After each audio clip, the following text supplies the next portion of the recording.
Good King Wenceslas last looked out on the feast of Stephen. Hello, this is John speaking with his voice. We're all very happy to be able to talk to you like this on this little bit of plastic. This record reaches you at the end of a really gay year for us, and it's all due to you. I'd like to say thank you to all the Beatle people who have written to me during the year. I'd love to reply personally to everyone, but I just haven't enough pens. This is Paul here. We're all dead pleased by the way you've treated us in 1963, and we'll try to do everything we can to please you with the type of songs we write and record next year. Well, I'm running over my time, and people are telling me to stop. Stop shouting those animals. I'll finish now with it. Wishing everyone happy Crimble and a Merry New Year. Ja, Ringo. Hello, Ringo here. As you know, I was the last member to join the Beatles. I started to play drums in the group 1962. Well, good King Wenceslas last looked down on the feast of Stephen. Hey. Thank you, Ringo. Thank you, Ringo. We'll phone you. Brightly was the shone that night, though the winter cruel, when a pork pie came inside, gathering winter cruel. I'm George Harrison. Nobody else has said anything yet about our secretary, Freda Kelly in Liverpool. Good old Freda! So on behalf of us all, I'd just like to say a great big thank you. No rain day, had a very shiny nose. I was just a secretary then, and funny enough, I'm still a secretary now. And you know, who would want to hear a secretary story?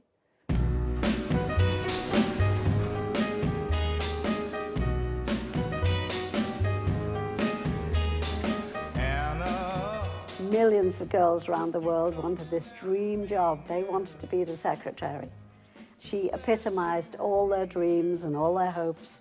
And all these girls wanted to be Freda Kelly, to be that close to the Beatles. Oh, I didn't expect to talk, maybe grab one of them, but I wouldn't hurt them. I'd just talk to them maybe. But I wouldn't, grab them like everybody says they're gonna cut their hair and everything. We wouldn't do that.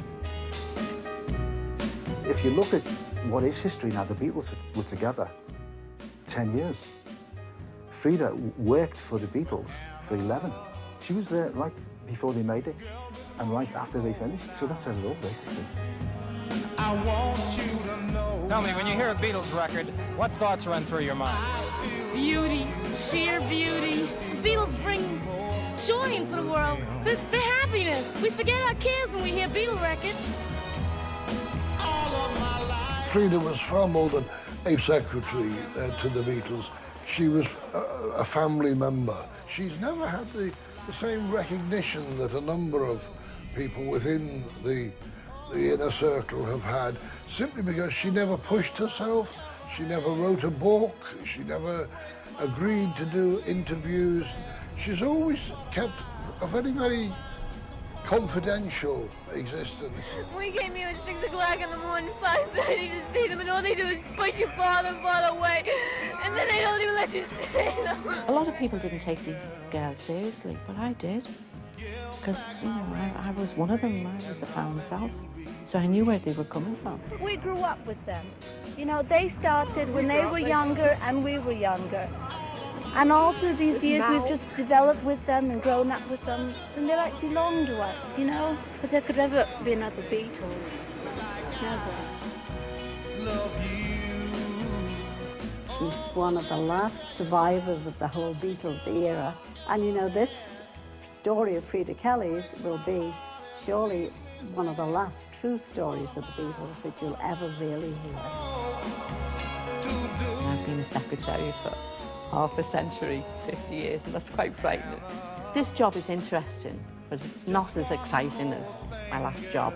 I don't get the phone calls that I did in the 60s, like, an invite to a premiere. Roy Orbison's having a party, and we've managed to get a few tickets. Do you want to come to that for you? Yeah, okay, I'm on the next train.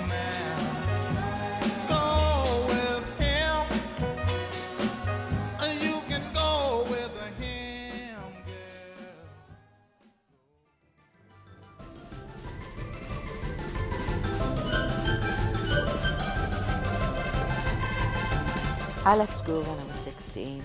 My first job was at a firm called Princess. I was in the middle of a typing pool, which is rows of secretaries just typing away. The lads from different levels of floor would come down and give me work to do.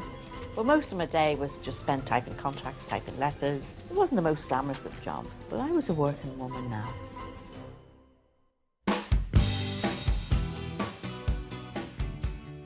One day, two guys from upstairs came down and came over to my desk and just said, "Come on, Freda, we're going to take you out for lunch." I didn't know where it was going, and I ended up in the cabin. Now, I'd never been to the cabin before.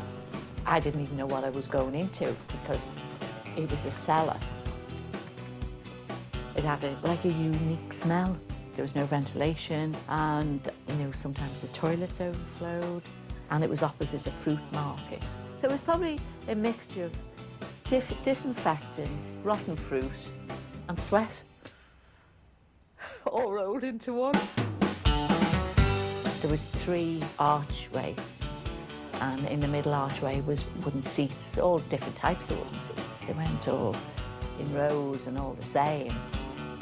There was a little wooden stage at the back, and the Beatles were playing on the stage when I first walked in.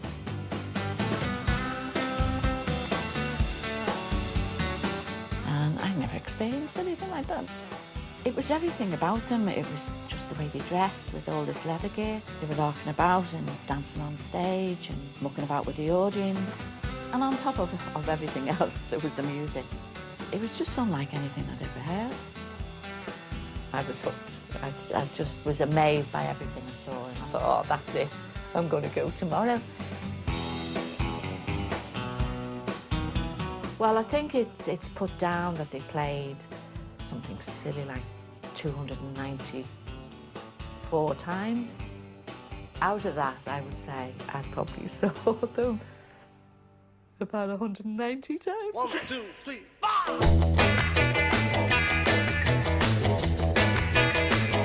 Well, she was just 17, you know what I mean, and the way she looked.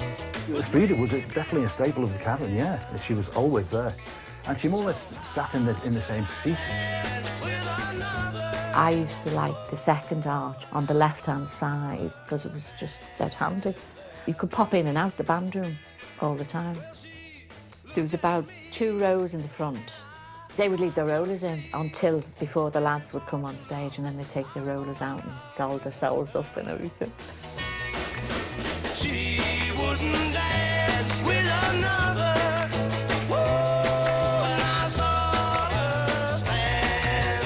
It was conversation all the time with the audience. If somebody came in and a different hairstyle, they'd pick on them. They'd go, have you been the hairdressers, or who got you up this morning? But you answered them back. They liked the razzmatazz between you and them. People used to write down a number, give it to them and ask them would they play that number. Now, if you gave it to John, Paul always went over to John and leaned over his shoulder and read the request out. I just thought, well, John Reid, or... He looked pretty arrogant, to be honest. He'd look at the crowd like that, as if he was going to kill everyone in the crowd. And then I mentioned it to somebody, and they said, oh, no, John's as blind as a bat. He wears glasses, and he never wears his glasses, so he can't see further than his nose. I liked George singing 3 Cool Cats. I loved that one. Or the Sheik of Araby, because he used to do a little dance, and I liked him doing the little dance.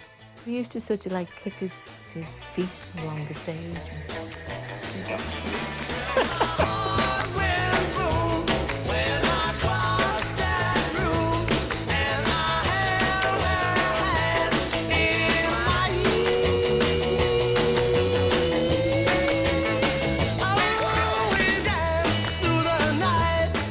A few times I rang Paul up because one of my friends fancied him, and I wanted him to sing for her.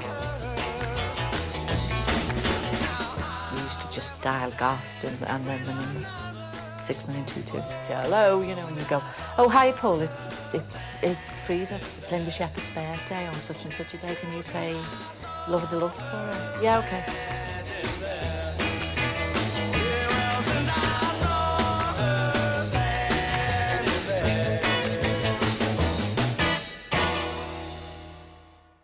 I got to know them personally through just talking to them, going in the band room, because when they came off stage, they used to either sit in the band room talking to different people who ever came in, and then you would just sit by them and you would just ask them where they were playing or how come you weren't here yesterday. But Paul was always nice and always friendly, and, you know, any time you'd ask Paul to sing something, you know, he would do it. John, a man of many moods, depending on what side of the bed he got out in the morning, you know. He could be really grumpy, but he was always himself. He never put an act on. People say George was the quiet Beatle, and I suppose he was in one way, but he was never quiet with me. He was more quietly spoken, I think, than the others. He was very thoughtful. Ringo hadn't joined the group yet.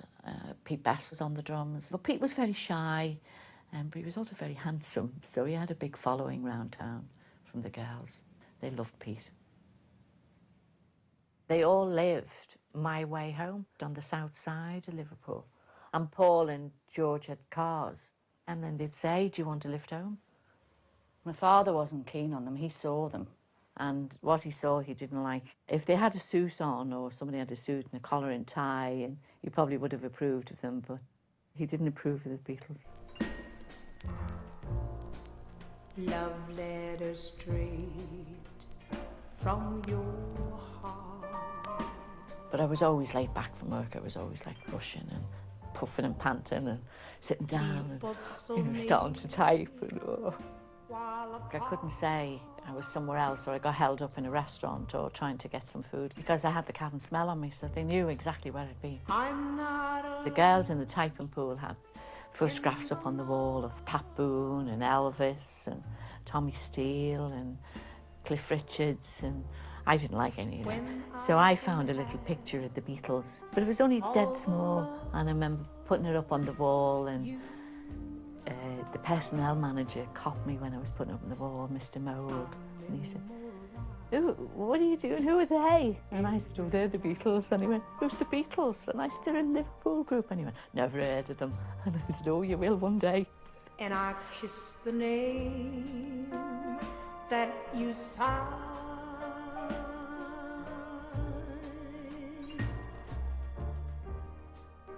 And darling, then Bobby Brown was a girl who went to the Cavern and started a fan club for the Beatles.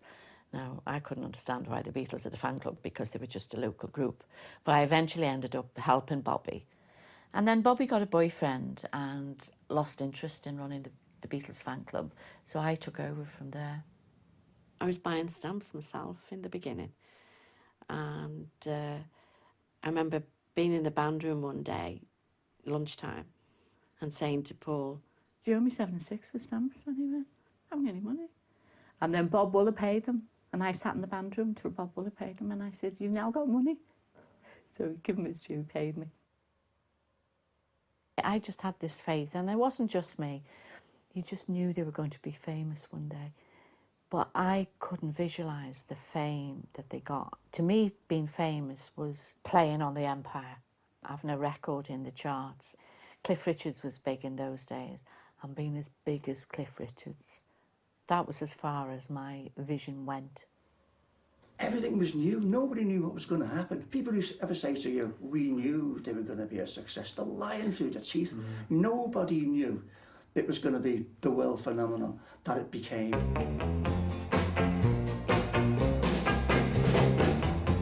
I got to know Brian Epstein through the Beatles. Shake it up, baby! Shake it up, baby! I was going to see the Beatles all the time, and then Brian Epstein started to come to see them, and that's how we became friendly. Everybody in Liverpool knew who he was because he was manager of Nems Limited, the biggest record shop in the north of England. I do remember it was St Barnabas's Hall in Penny Lane. It was a Saturday night. I walked in. I just know Eppie coming up to me, and he then told me that he was signing the Beatles and he was starting his own firm. And he needed a secretary. And then he said, did I want to come and work for them? And I said, oh, go on then. I just remember saying, oh, go on then. I was so excited because I was starting my dream job, working for the Beatles. I think what Brian Epstein saw was somebody who was a fan without being an over-the-top fanatic. I would call her more of an admirer. She appreciated the Beatles, and that fitted perfectly. I mean, Freda was there on the scene and ready to take over. We had a lot of respect for Brian. He was obviously, we thought he was really posh, you know. We were all Liverpool scruffs, really, but Brian was very posh. And for him to choose Freda to be the secretary, we thought, hey, wow, she must have something, you know. He could have picked anybody. That's when I had to tell home, because I didn't want to tell home, because I knew, I just knew the reaction. My mother died when I was 18 months and she died of cancer. I had a good relationship with my father, but also he was very protective towards me because I was his only child. I was 17, so I managed to pluck up the courage this particular night at tea time, and I just said casually, you know, oh, I'm starting a new job on Monday. And I do remember him saying, has it got anything to do with the Beatles? And I just blanked it. I must have turned my back, because I know I didn't lie, but I didn't answer the question. And all I remember was the teapot going down with a big slam.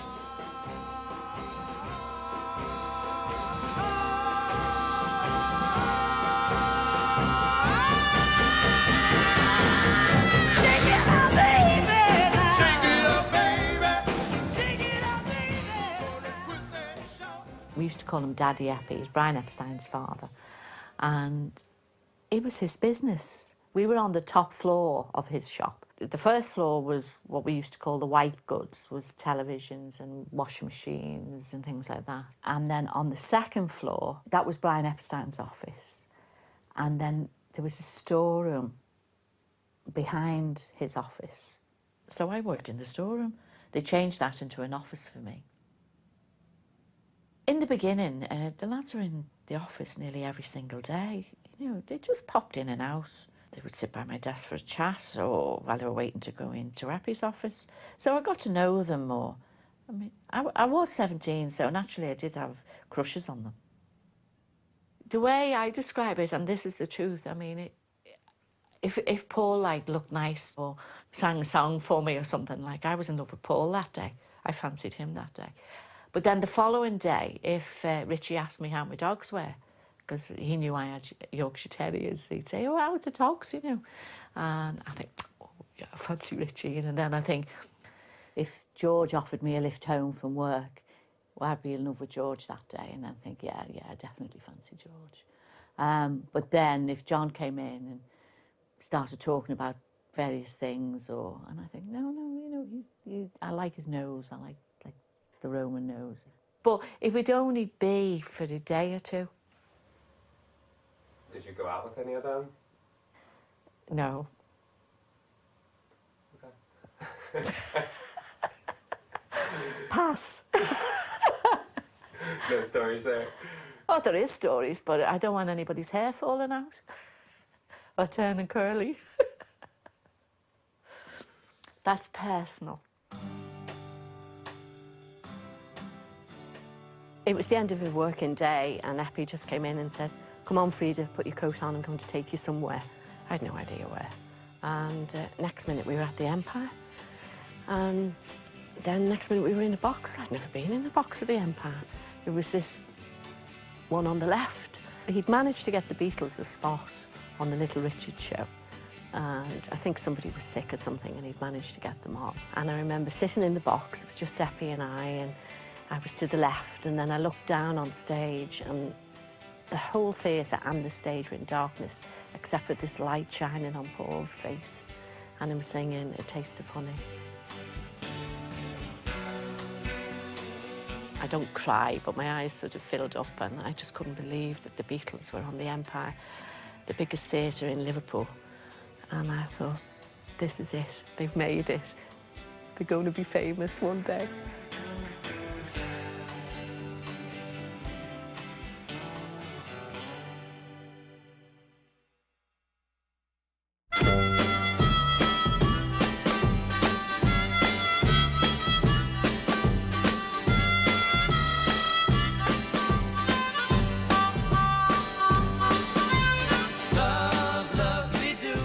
Beatles' first hit, as far as I'm concerned, was Love Me Do. I mean, I was one of the ones that bought it, and I didn't have a record player. And there was loads of girls like me who didn't have record players, but we bought it just to boost the sales. Love me do. You didn't have pop stations then, but we had one station called Radio Luxembourg, and they used to do the charts. And I remember staying up late, sitting by the radio, holding the knob, trying to keep it on the same wavelength and waiting to hear the Beatles record. And when it got to 17, that was amazing. I know it only stayed a week, I think, but it didn't matter. They were in the charts. Someone to love, someone like you. I was working for Brian Epstein, doing a normal day job, but I also had to do the fan club overnight. Silly me, I gave out my home address as the fan club address. Love me do. The postman knocked on the door and he said to me, "Who gave this address out? You've got 200 letters here." And I said, "Sorry, won't do it again time." Anyway, little did he know, within the next few months the Beatles became more famous, and instead of just 200 letters, they were coming in bundles, and those bundles came in sacks. So the van rolled up. Well, my father wasn't keen on the Beatles anyway, and his own personal mail, your telephone bill, your electricity bill, your gas bill, all in the fan mail. So he just looked at me and said, "You've got to put a stop to this. What possessed you to give our home address out?" I didn't think at the time, did I?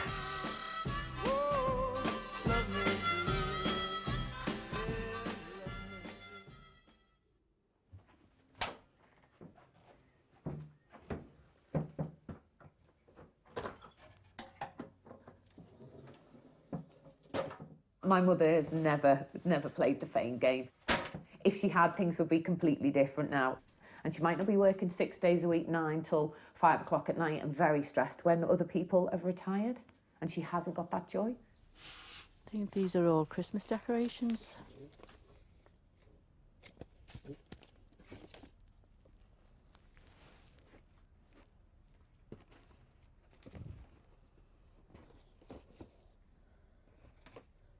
Oh, success.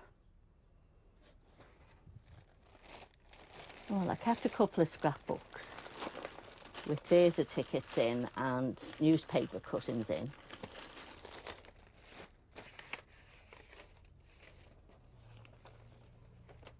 A few fan club letters. Yeah, they're old. I think it's records and, oh, my scrapbook. Yeah, cuttings book. I mean, I haven't looked at these, I don't know, 40 years since Rachel was born. I could have been a very, very wealthy woman, probably a millionairess, if I'd have kept everything. I had loads of autographs, photographs, all the fan club stuff, Apple stuff, fan club records. But over a period of time, I gave it all away. But I don't regret that, because I know when I gave the majority of the stuff away, I gave it in 1974. And I actually handed the stuff to Beatle fans myself, so I knew the Beatle fans got all the fan club stuff that was left.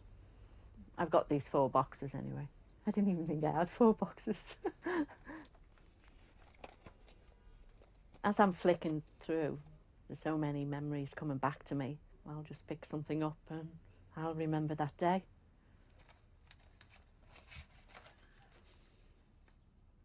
Oh, this is George Harrison's real hair. Well, I'm ready, I'm willing, and I'm able to rock and roll. A few months after Love Me Do, the lads had their first #1 hit, which was Please Please Me.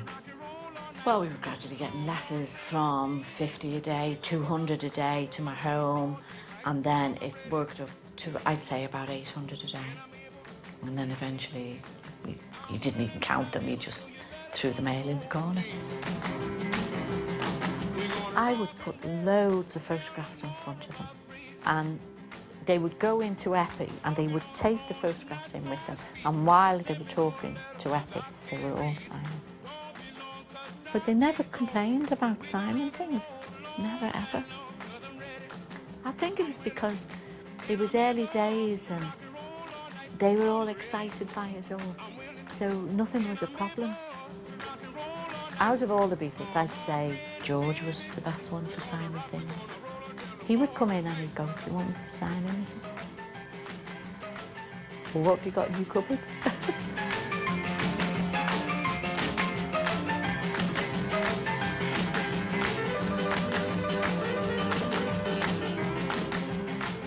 The Beatles called him Epi, like we all did, but to his face, he asked us to call him Mr. Bryan in the office. He was the boss, so it was Mr. You know, he had an awe about him. I know he was probably only 27 then, but he was old. 10 years was a big difference in those days, where I'm 17, he's 27. He came from like a well-off family and he had nice clothes and spoke with a posh accent. So, I mean, you had respect for him. He threw a few tantrums in the office and you just kept out of his way. Oh, well, I did. Probably that's why I lasted 10 years. Some people didn't or retaliated and they were sacked on the spot. You know, he was the boss and he was the boss. Brian Epstein was notorious for his dreadful tantrums. He would hire and re-fire his top executives, you know, at the drop of a hat. Freda was sort of immune, if you like, to the temper tantrums. She was never hurt by them. We had a new dictaphone and he gave me this tape to do while he was out. And I'd done about 2 letters and the tape got stuck. So Neil Aspinall came in. I said, "Oh God, you know, I've got this tape and I've got it stuck and there's a load of work on it." We pressed, we'd say, the two things, and we erased all the work. He came in the office and I just saw John at the back of him and he went down the coat and he said, "Have you finished the tape?" And I just went, I said, "No, I'm sorry, no, I've wiped it by mistake." He just looked at me and then shouted, "You stupid girl."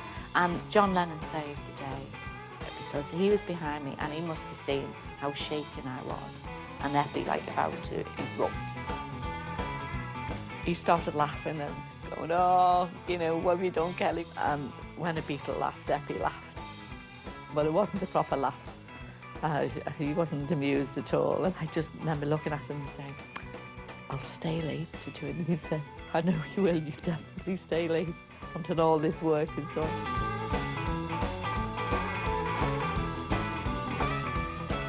I was very naive for my age. I just came into the music business when I was 17. Up until I was 16, I'm camping with the guides and things like that. Once I joined the Beatles organisation, I grew up overnight, in more ways than one. And I remember saying to John, "You know what, I don't know what it is about him." I said, "I can't put my finger on it." And I know I was rabbiting on for England, and John started laughing. And then he went, "Have you no idea?" And I said, "No idea about what?" He put it to me very innocently. And I always respect him for that. He said, "Well, let's say this free. If you're on a desert island with him, you'd be safe." And the penny dropped. Where nowadays it's legal, and quite rightly so, but in those days they had a lot to put up with. Probably that had a lot to do with his mood swings as well, and trying to keep it from his parents and other people.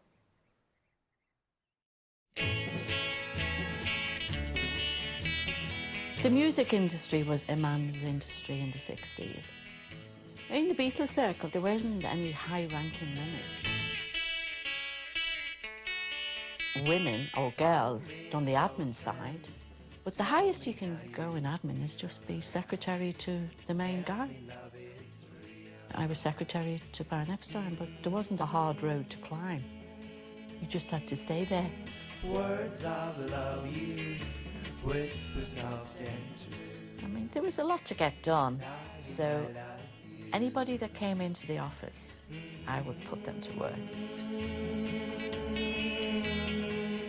I would get them slicing the envelopes, tearing the foreign stamps off, sticking photographs in envelopes, and groups around town, I mean, because they never had any money, musicians around town. So they used to come into my office for a free cup of tea, or if it was raining, or to hear the records. So while they were sitting there, nobody sat there doing nothing. They all used to help out.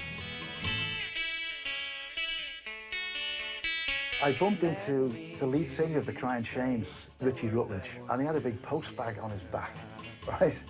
I said, where are you going? He said, I'm going to the head post office. I said, what for? He said, I've got all the Beatles fan club stuff in the back. Freda told me, not asked me, told me to go and post it. She just had this way about her. A bit like a school teacher, really. You know, you had to do what the school teacher said, and you had to do what Freda said, really. But you didn't have to do it, you wanted to do it for her. Because she'd just give you a little smile and you did it.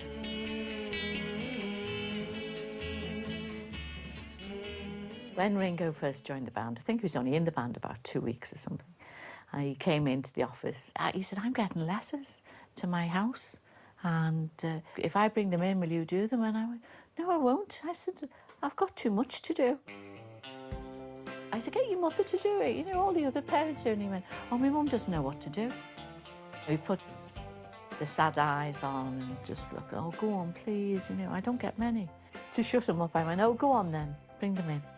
We brought about 9 letters in this little poly bag, and he actually put the answers to the questions that they'd asked in the letters on the top of the letter to help me, because he said to me, if you don't know the answers, I've put the answers down for you and everything. He must have thought I was terrible, because I looked at him and I said to him, is this all you get? I couldn't believe. He must have wanted to shoot me, and I went, you've only got 9 letters. He said, will you help me? Will you come and show my mum what to do? I ended up going round, knocking on 10 Admiral Grove, and Elsie opened the door, and I said, I'm Freda from the office, and she went, oh, thank God for that, come in, love, come in. And I said, well, I've just brought stuff for you to show you what to do. She said, have you had any tea? And I said, no. And she said, would you like egg and chips? And I said, oh, I'd love egg and chips, yeah. And then we started talking, and we got on like a house on fire. Every week, for years, I went to that house. Will the neighbours not become envious of all the wealth that's been accumulated by the Beatles? No, not the neighbours around here. They're all very good and all quite proud.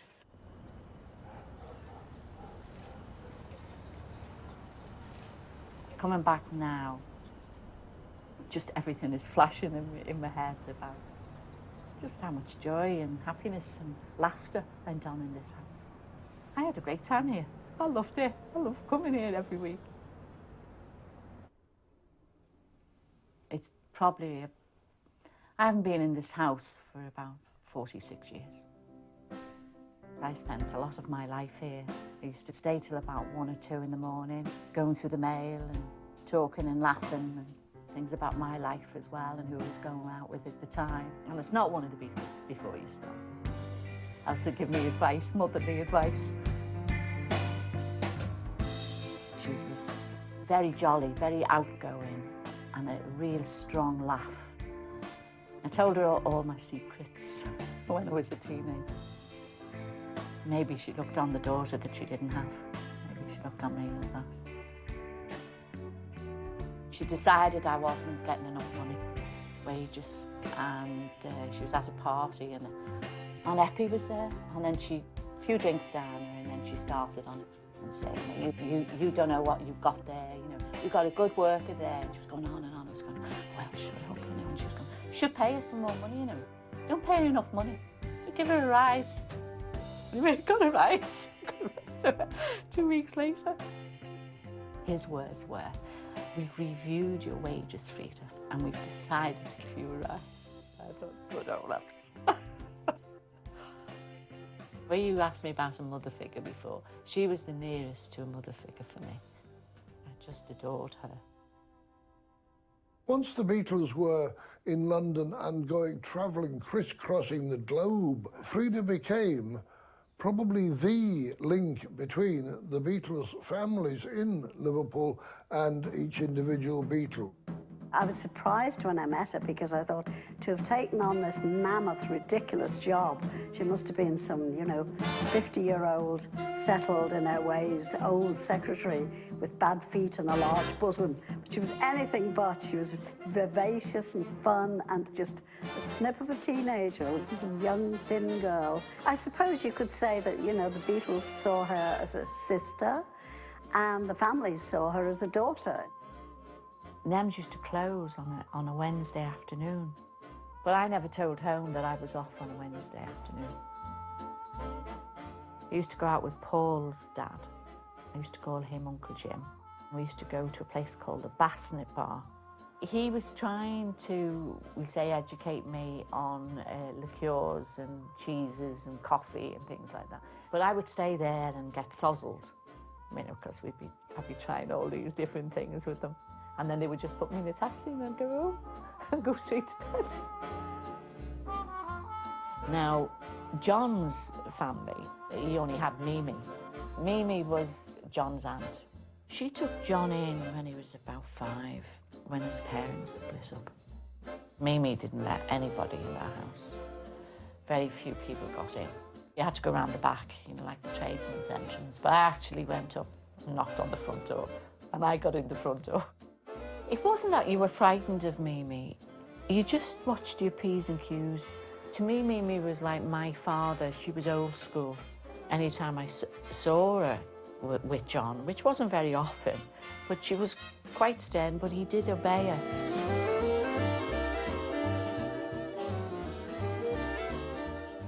I think the Harrisons enjoyed the fame more than any of the other parents. Mr. and Mrs. Harrison loved it. They took to it more. She was excellent with the fans. Would let them into her house, would give them a cup of tea. Every day she just sat down and wrote letters to all these kids. But they were very protective of George. Maybe it was because he was the youngest Beatle. Mr. Harrison, Harry Harrison, was always saying to me, "You should learn to dance properly." And I said, "I don't want to learn ballroom dancing, I don't really like it." And he said, "No, I'm going to teach you." He would get me up to dance and show me how to do the quick step and the waltz and everything. Now, he wasn't very tall, Mr. Harrison, so it was like, we were like there, but I was really self-conscious about it. I just did not want to learn to ballroom dance.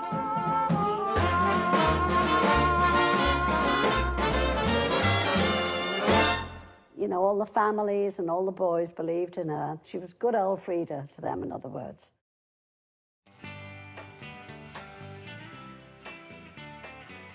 Seeing them on a regular basis coming in and out the office, going to their homes, it didn't hit me how big they were or worshipped they were until the civic reception, which was at the town hall in Liverpool.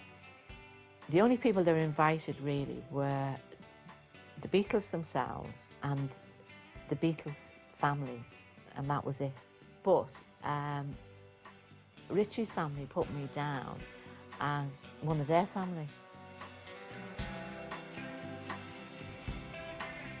We were picked up in a car from the council. We must have come in the back way, and the lads were already here, and we had a meal. So we were all relaxed and everything, and then next minute they then had to go out onto the balcony, and just as they opened these doors, the noise hit us with the shouts and the screaming, and I just glanced out of the window, and then I came to behind the door here, and I just couldn't believe Castle Street. All you have to do is touch my hand to show me you understand. And something happens to me that's some kind of Anytime our little world sees blue. It was just full of people. As far as the eye could see was people everywhere. I mean, the noise was deafening, there was chaos in the street. Girls were wriggling and pushing to get through the crowd, and they were fainting, and the ambulance men and police were just passing them over the crowds to get them into the ambulance. It was unbelievable.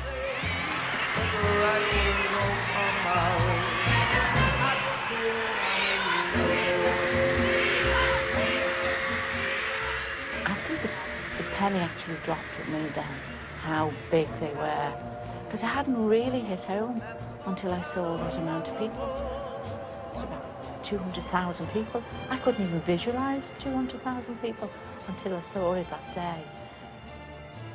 I think now, and I think, you know, the parents must have been so proud of them, their sons were out on the balcony, and Liverpool was reacting with them. I mean, I'm very proud that I worked for them.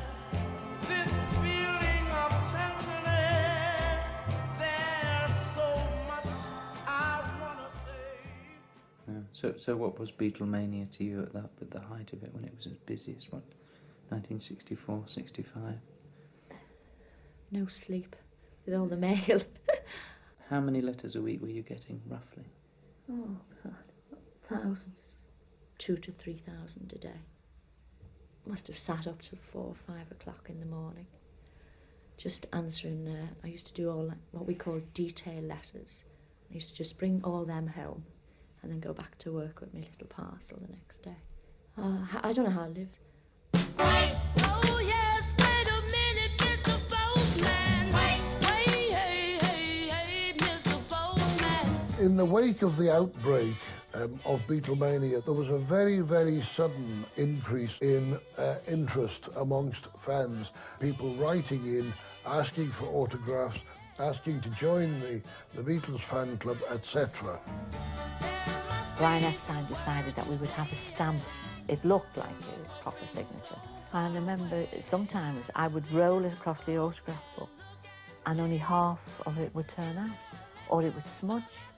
I ruined so many kids' autograph books. And of course, I'm a Beatle fan, so I'm thinking the way they're thinking, and I thought, I'd go mad if that was me. I know I was against them, and John Lennon was against them as well. I think he thought because of the falseness, you know. I remember John coming in, and I asked him to sign something, and I said, you don't normally sign it that way, and he said, I've decided to sign that way from now on. I said, is that because our stamps look like your other signature? He went, yeah. In the end, I thought, oh, I'm dumping them. I never told Effie. I just thought, right, I'll just keep all these autograph books and photographs in the cupboard, and when the lads come in, I'll still carry on. I would know when they were staying at home in their own houses. I would know in advance that, oh, George is coming home tonight, so I'll nab him. I'll go from the office straight to Mackett's Lane. So I would go round and get them to sign stuff in their own house. You know, and say, oh, while you're sitting there watching the telly, or do us a favour, can you just sign that bag full? So some of the fans, especially in the foreign countries, they didn't have the address of the fan club. So they just knew that they lived in England somewhere. So they would just put, you know, to Paul McCartney or to George Harrison, England. But it would come through the system. You know, the post office, give them the due, were very good. They just knew where the fan club existed.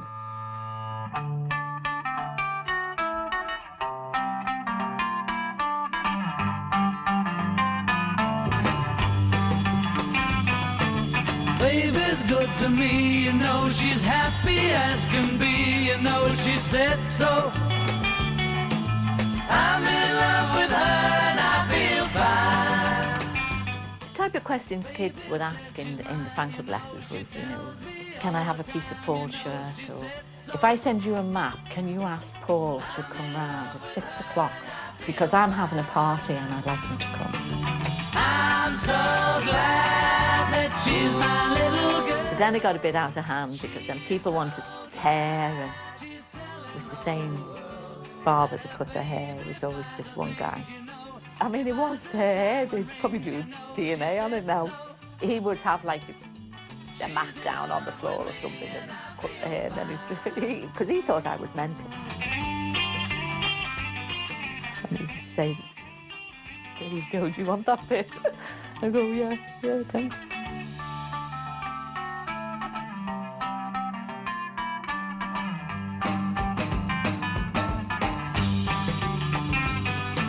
Somebody sent a pillowcase in and said, "Can you get Richie to sleep on this pillowcase and then send it back to me and get him to sign it?"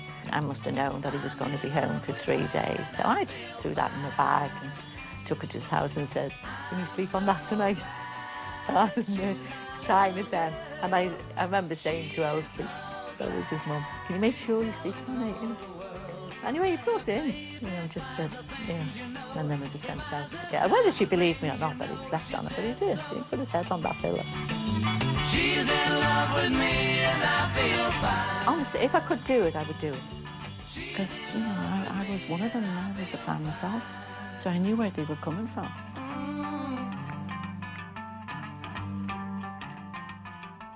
There was one particular fan stowed away on a ship from America to Liverpool docks, finished up on our doorstep. Freda had many episodes like that to deal with, of fans that were just crazy.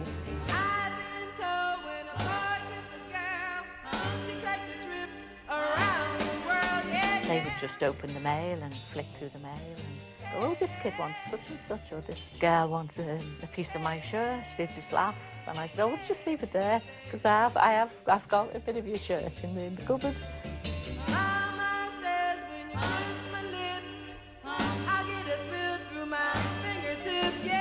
When I typed the wages, the balance went in the bank for them, and they all got £50 in an envelope, cash, for them to play around with whatever way they wanted.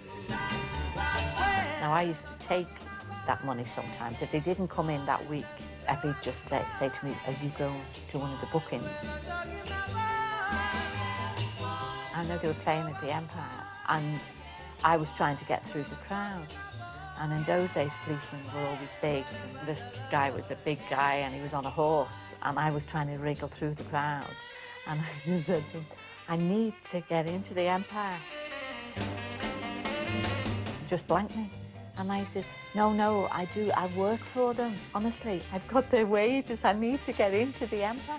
And you and thousands of others copied.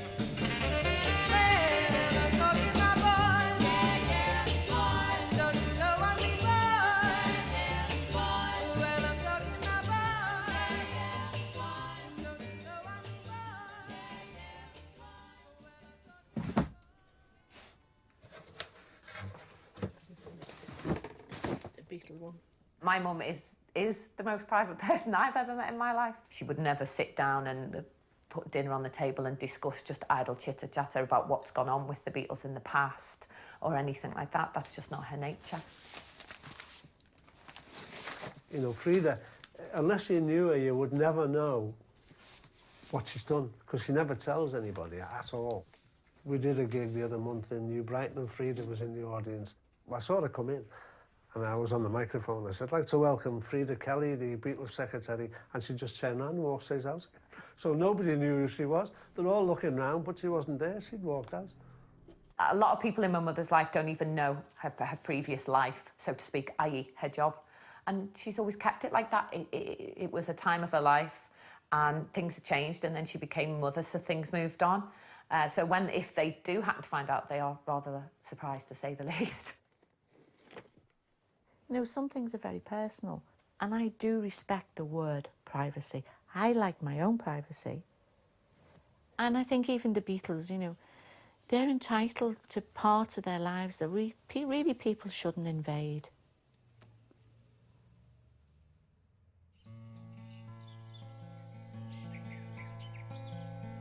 It's a beautiful day. Richie started going out with a girl called Mo Cox, who was from Liverpool. She was a hairdresser. And we just got on very well together, Mo and I.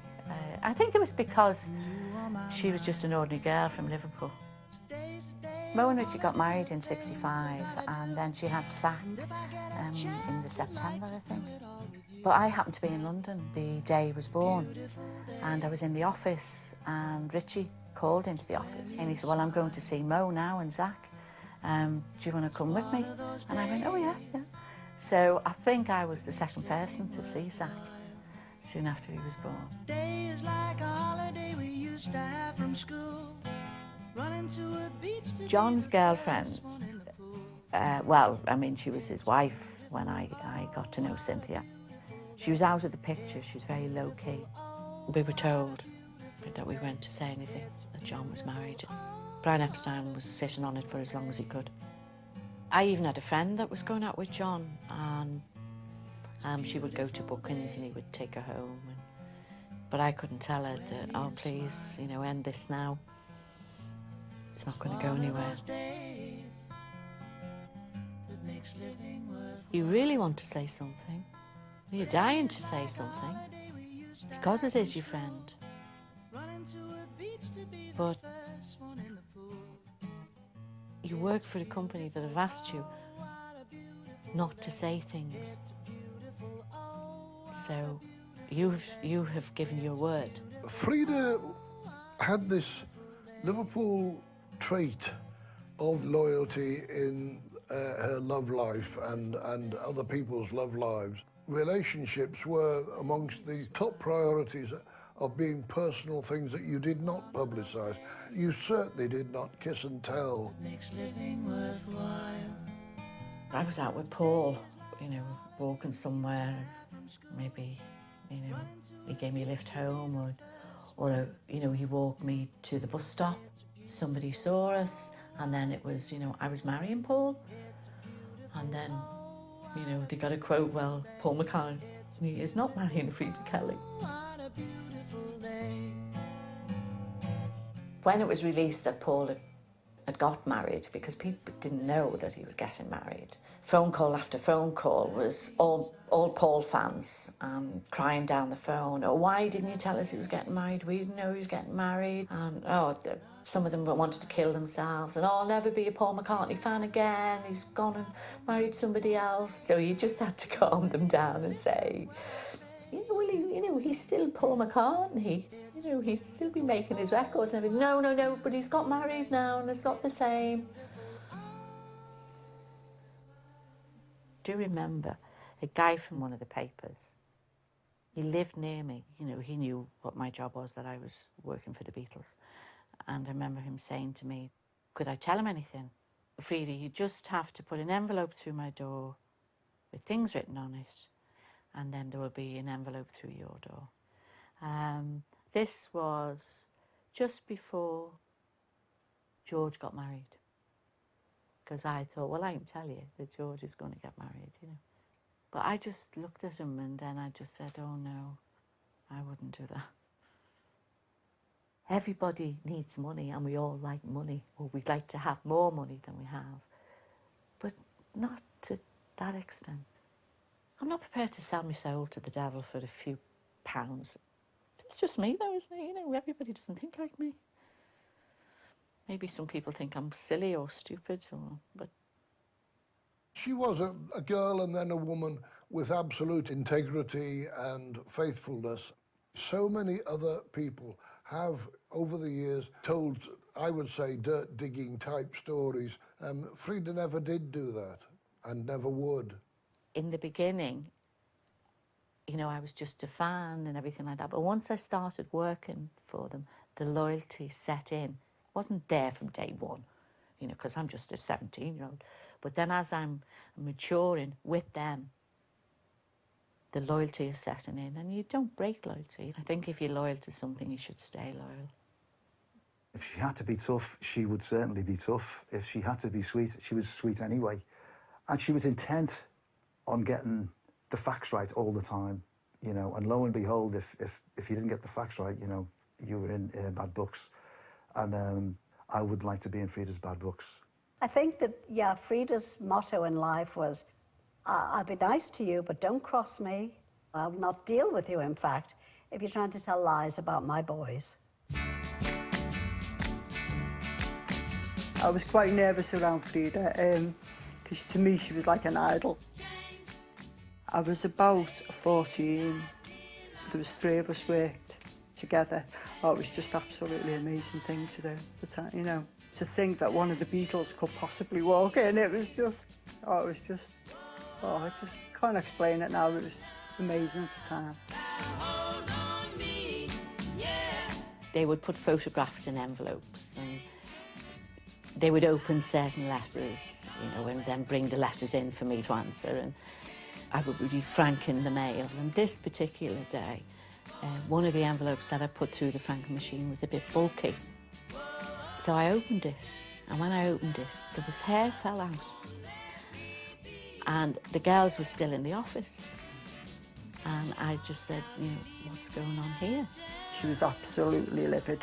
I mean, being the innocent party, I didn't know nothing about it. And then my friend Lorraine, she owned up and said it was her. It materialised that she cut her sister's hair and put her sister's hair in the envelope and pretending it was going to be Paul's. And I just said, well, I just can't trust you after this. I still remember thinking I'd done nothing wrong. You know why? Well, it wasn't my fault.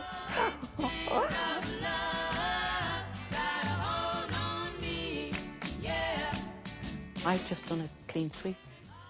Didn't just sack the girl who'd done it. I said, that's it. Sorry, can't trust you anymore. That was the only time I've been sacked. You know, I didn't want to live that day again, that's for sure. You know, it was horrible. Awful day.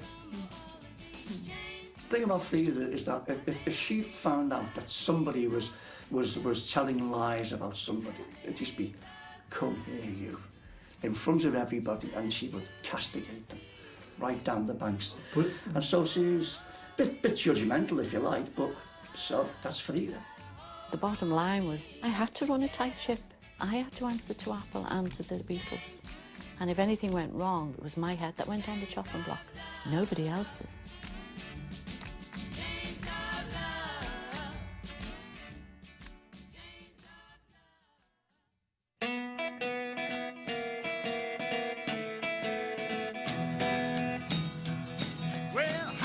You say you will when you won't.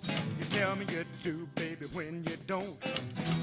It was August 1965 and the Beatles were playing on the Empire and the Moody Blues were also on the bill with them. I had popped in to see the lads.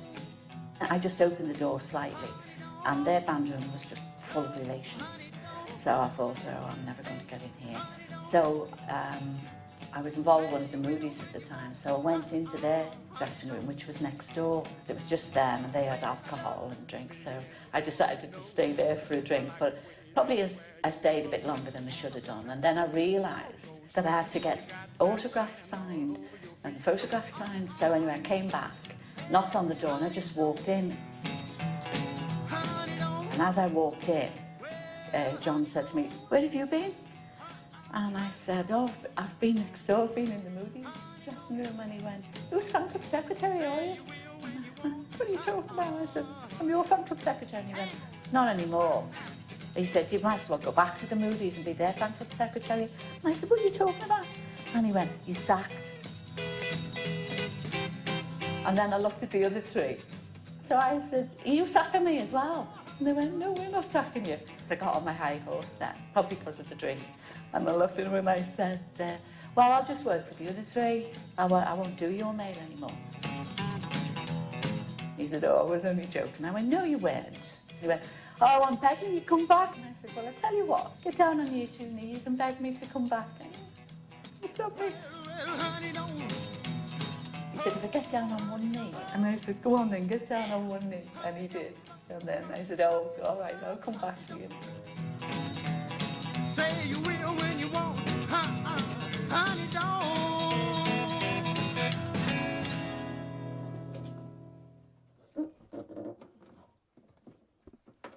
There has been quite a degree of loss in her lifetime, which not many people have gone through. So obviously her mother dying when she was very young, my brother dying, then my mum and dad getting divorced. A lot of people have gone under for less, and she hasn't. She's strong character, and she's come out fighting every time. Over a period of time, you know, people have said, oh, why don't you do a book? Or, you know, you should do a book. And my son did ask me, Timothy did ask me to do a few things. And I just, it was because I never talked about the Beatles or my past. And then something would come on the television and it would jog my memory. And I would say, oh, I went to that. Or, oh, I remember the civic reception. Or I remember this. And Timothy used to say, but Mum, you never talk about it. And I said, Timothy, I haven't got time to talk about it. I'm more interested in going to shops and thinking what to put on the table tonight for dinner, not to sit down and talk to you about the Beatles. And he just shook it off, you know. And then when my grandson came along, and I thought, well, I didn't do it for Timothy, and then Timothy passed away a few years ago, and then when Niall came along, I thought, well, I'm definitely going to do it now. Shh, I can hear the birdie singing. Yeah, can you hear him singing? You know, because one of these days he might just look at me in the corner with the shawl and the grey hair and a cat sitting on my knee, and I'll probably think, oh, you know, she's never done anything. Or I would like him to be proud of me and see how exciting my life was in the 60s and the fun I had. If I hadn't have done it now, and this is the truth, if I hadn't have done it now, I know I would never have done it. Chase you. She could always say tomorrow, and she'll never sit down and sort it out. When I was born, things definitely changed. And I think that when anybody has a child in that respect, it does open a lot of doors for people and changes their position in life in general, and you can suddenly reinvent yourself to a degree because Timothy isn't around now, and you don't know what tomorrow brings.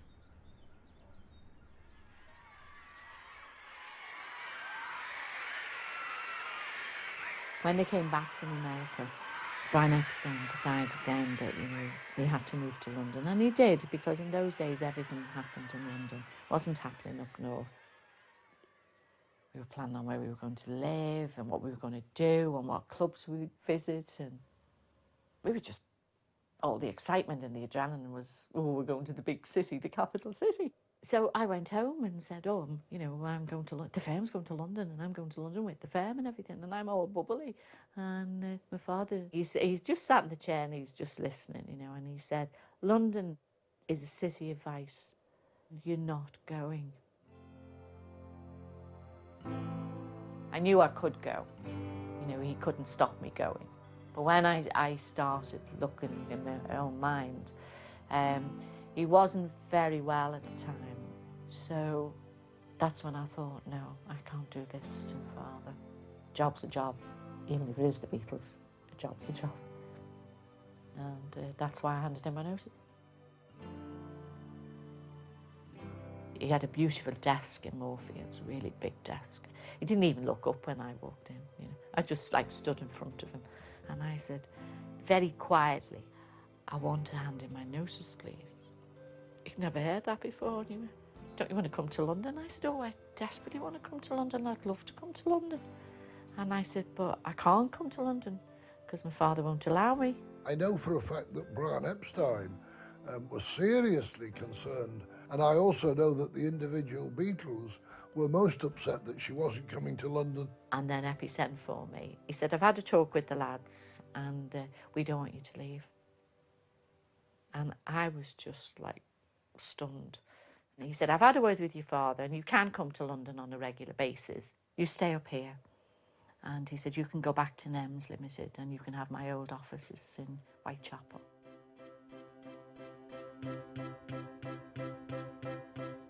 And that was how I didn't leave.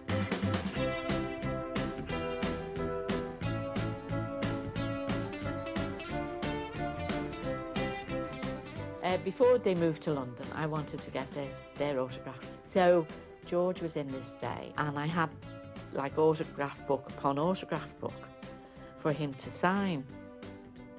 And mine, I slipped mine in the middle.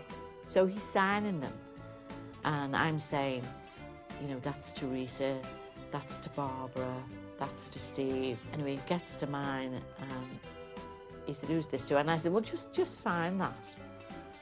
because I just wanted it out of the way. And he went, "What? Well, no, who's it to?" And I think it was because I was going, "Oh, it doesn't matter, just sign it." And I remember saying to him, "Oh, just sign the book, just sign the book." And he flicked it to the front. And he went, "Is this yours?" And I went, "Yeah, I haven't got your autograph. I just want your autograph before you go to London." So he signed it and he pocketed it. He took it. And I went, "What are you doing with my book?" And he went, "I'll get the others for you." And then next time he came in, he just threw it on the table. He went, "There you go." And they'd all put little comments in.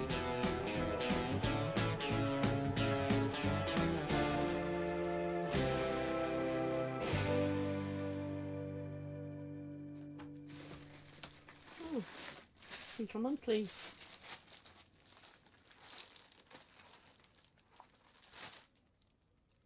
Before the days of the internet and Twitter and Facebook and everything, the way we got news to the fans was through the Beatles monthlies. I would get information from their parents, little gossipy snippets. I would also ask them what was going on and little bits of juicy information from them. And I would put it in my newsletter that was in the Beatles monthly. Gonna tell Aunt Mary about Uncle John. He claimed he has a misery, but he having a lot of fun. Dear Beatle people, I really like to thank each and every one of you who have sent presents for John's birthday. John was really pleased that so many of you remembered him. During his 10-day trip to America with Mal, Paul looked in on a Beach Boys recording session. Ta-ra for now, Freda Kelly. Dear Beatle people, July 1964 will go down in Beatle history as a hard day's month. At last, the first feature film starring our fabulous foursome is ready for showing, and it will be coming to your local cinema quite soon. At the beginning of March, you will see Beatles at Shea Stadium show filmed in New York last August, when the boys starred in the largest ever concert of their career, before 57,000 fans. Thank goodness the rumours about Paul are over. Paul is still with us and is likely to be with us for a long time. Congratulations to Ringo and Maureen, who are expecting their second baby shortly after Maureen's next birthday. George has been to the dentist again. Dear Beatle people, after nearly 4 months of solid session work, the new LP called Sgt. Pepper's Lonely Hearts Club Band is ready. Beatles are hoping to acquire their own private recording studios at a secret location in central London. New Beatles recording every week.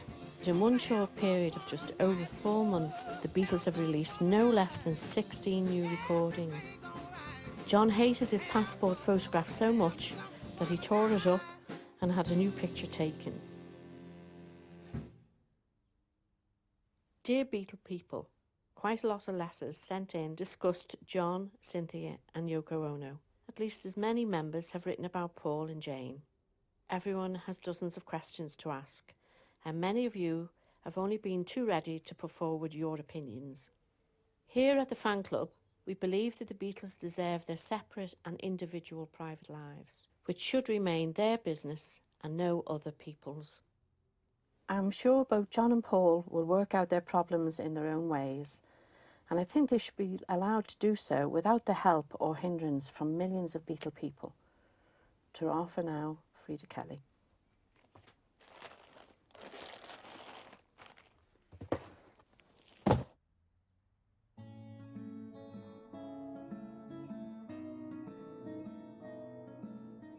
Over the years, we could see the effect that his job was having on Eppie. It was taking its toll. You know, the odd time that I went to London and saw him, he was just changing. You know, you could just see things weren't right. He became obsessed with trying out initially, experimenting with drugs, and then becoming sort of fairly reliant upon them, becoming more and more of a mess. The 27th of August 1967, I was at home. There was something up with our phone, and I know I had to use a neighbour's phone. And the neighbour came over to me and said, there's a call for you. There's a girl, Pat wants to talk to you. And Pat said, oh, have you heard about Brian? Have you heard about Brian? He's just been found dead.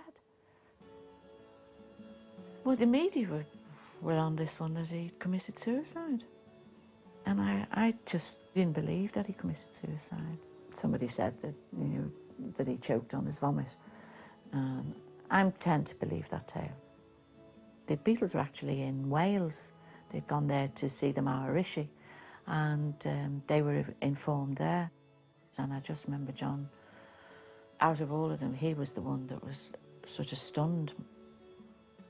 Although I was still young myself, I could still visualise the devastation that it was going to cause. He was the anchor for everything, and it was just, where do we all go from here? What happens now? So Paul had this meeting set for September the 1st within a couple of days of Brian Epstein's very tragic premature death. And when I got there, nobody else had arrived yet. And he said, before the others get here, I just want to tell you, I think that if the Beatles do not get together and work together very, very quickly now, the group is going to disintegrate.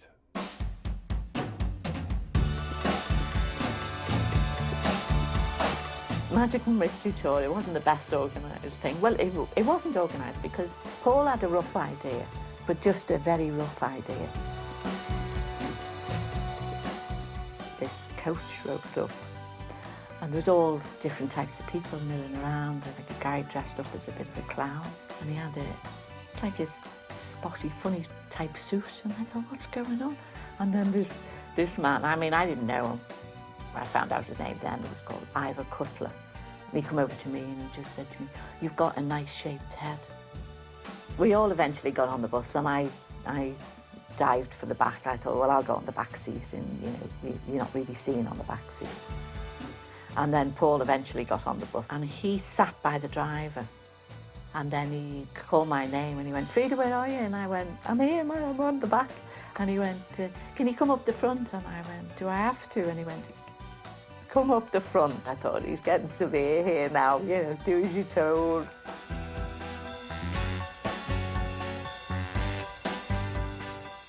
You couldn't book the hotels in the Beatles' names because they wouldn't have you. So you always had to book them under false names. And Neil was doing some of the hotels, and I said to him, why don't you book it in the Women's Institute or the Catholic Women's League or something like that? And he went, oh, that's a good idea. So I had to go up to the counter in the hotel and say, hello, you've got a reservation in the name of the Women's Institute. And then he went, oh, fine. I said, well, we'll just come in now. The shock on people's faces when we all trooped in, because it was the Beatles, it was people dressed weird. It was a very mixed bunch, very odd bunch, and I was one of them. But where I think Paul decided to do it there and then was because it was so quickly after Brian Epstein's death. He thought it might hold us all together or hold them all together, but I don't think it worked, and that's just my opinion.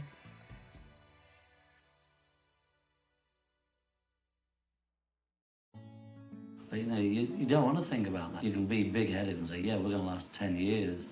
But as soon as you've said that, you think, we're lucky if we last 3 months, Well, obviously we can't keep playing the same sort of music until we're about 40. Who knows, at 40 we may not know how to write songs anymore. I hope to have enough money to go into a business of my own by the time we do flop. I've always fancied having a lady's hairdresser.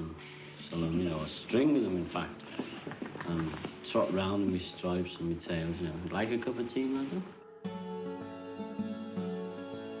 The Beatles stopped touring in roughly 1966, I think. Then Brian Epstein died in 67, and Magic and Mystery Tour was in 67, and Apple had started by then. In the beginning, You know, when Apple first opened, it was great, you know, the fun and the madness and all different nationalities in the press office. People didn't act as if they were working in an office or a business.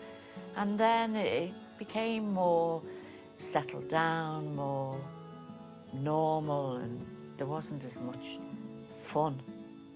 I loved the beginning part of it because it was fun in the beginning and it was fun for them. They enjoyed it so much.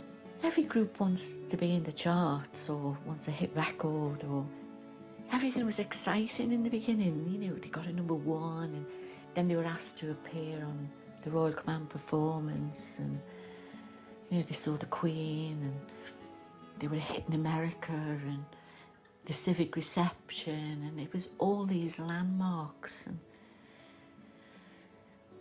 where does it stop? You can't keep carrying on like that, can you?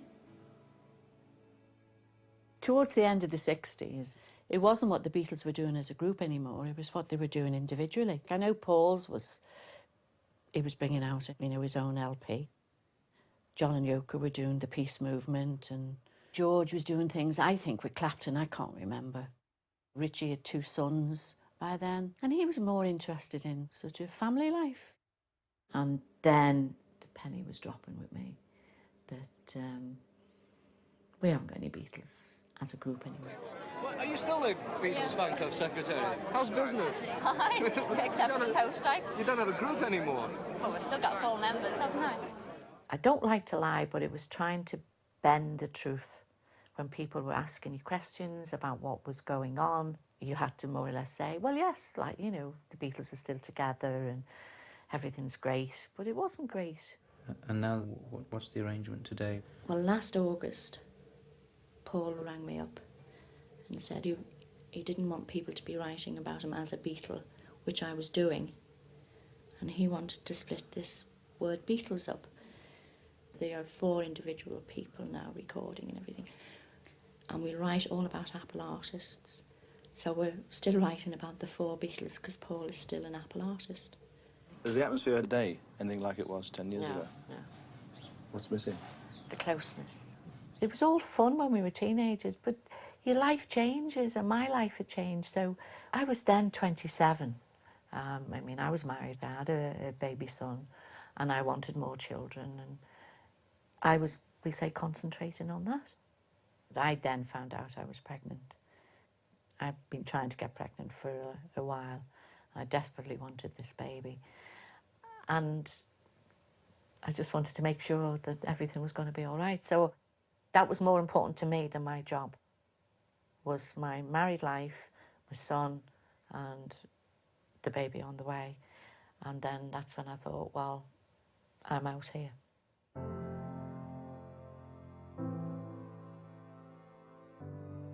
I went to London and had a discussion with Neil Aspinall, the head of Apple, who was their road manager in the beginning, and George and Richie were there. It was just, that was all. I remember we were around a table. I told them that I was pregnant, and he said, well, do you think you would be going back to work? And I said, I won't be going back to work. You know, I'll have 2 children then. And then George finally spoke up and said, Freda, you were there in the beginning, you're there at the end. Let's call it a day. You know, let's end the fan club. You're still involved in the fan club? Well, I'm sort of trying to wind it up. This is what I wrote. Yeah. It says, well, this is it. John, Paul, George and Ringo have each gone their separate ways, and they are no longer collectively an item. There it is, 11 years. 11 years in which we have become a very strong, happy and close circle of friends. There will not be another official fan club for the Beatles as individual artists. Please do not write again. Yours faithfully, Freda Kelly. I haven't read that since it went out. I actually felt quite sad reading it. With me being a Beatle fan myself, I just knew that this is going to break a lot of girls' hearts. So it must have put a lot of lights out for people. Well, the lights went out, didn't they?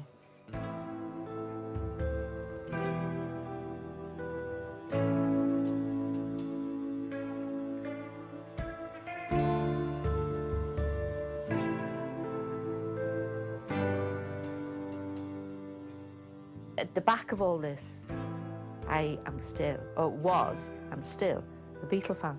So I do think the way they think. We were still getting a lot of letters every day. Well, I took them all home with me because I couldn't leave them in the office.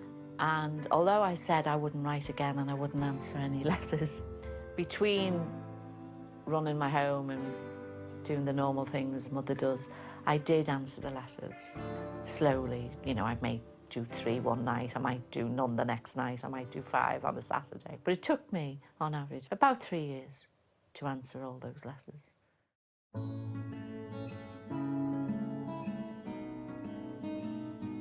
Once I entered the fan club, that was it. I was then not Freda Kelly anymore. And I just lived, a normal life like everybody else. Nothing to do with the Beatles anymore. When I look back, it is shocking how many people that have gone that I knew from those days. Well, we lost Eppie, first of all. I mean, you've got the main two. You've got John and George. You've got 2 wives, Mo Cox, Linda McCartney. You've got all the parents. You've got Neil Aspinall, Derek Taylor,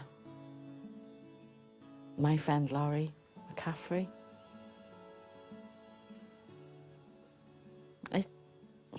It brings it home to me.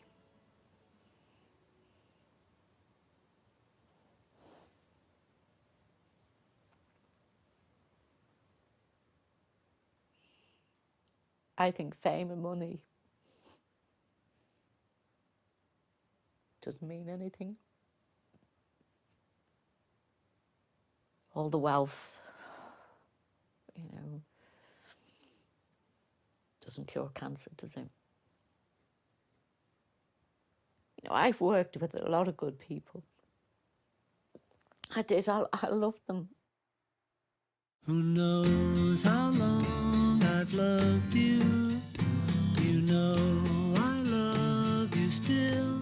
Giving a job like that to what became the biggest band in the world, to a girl of 17, that was an unbelievable thing to do, and she never let him down. For if I ever saw you, I didn't catch your name. The tide washes the sea in every day. Freda was the tide. You saw the effects of the tide, like you see the effects of Freda, but you never actually see a tide as such. It just happens to be there, and Freda was. So tell the story. Love you with all my heart. Love you whenever we're... I don't know why Eppie picked me. Maybe it was just fate. And I was taken along for this 10-year exciting ride and then dropped off on the corner where I started it. I'm not famous, I'm not wealthy. I'm still working for a living. I'm still a Beatle fan. So although there's a 50-year gap since I started it, I still like to think that I'm back where I was in the beginning. I will. I don't ever have to tell this tale again. It's down now on record. This is it. End of.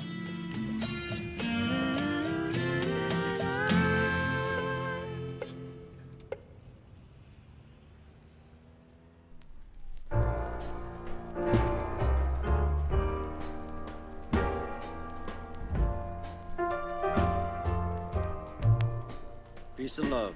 My name is Ringo, and this is a message to all of Freda Kelly's grandchildren. Freda was a great friend to the Beatles. She was the fan club leader, and we've known her for a long time. Anyway, we all love Freda. She was great. And Freda was like part of the family, and she knew all our families. She was She was just one of the best. Peace and love, peace and love. I'm not alone in the night.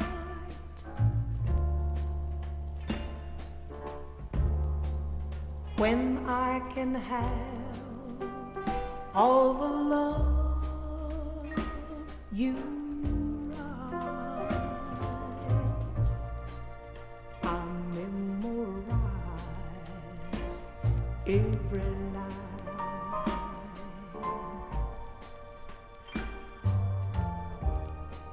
And I kiss the name that you sign.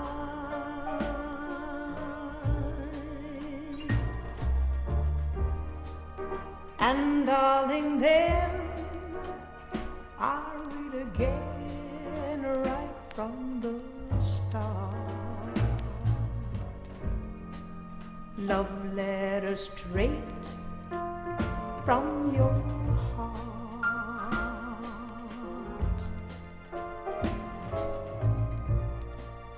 I memorize every line.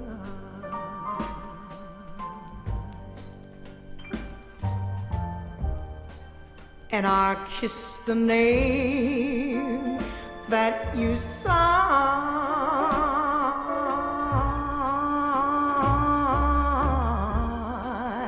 And darling, then I read again right from the start. Love letter straight from your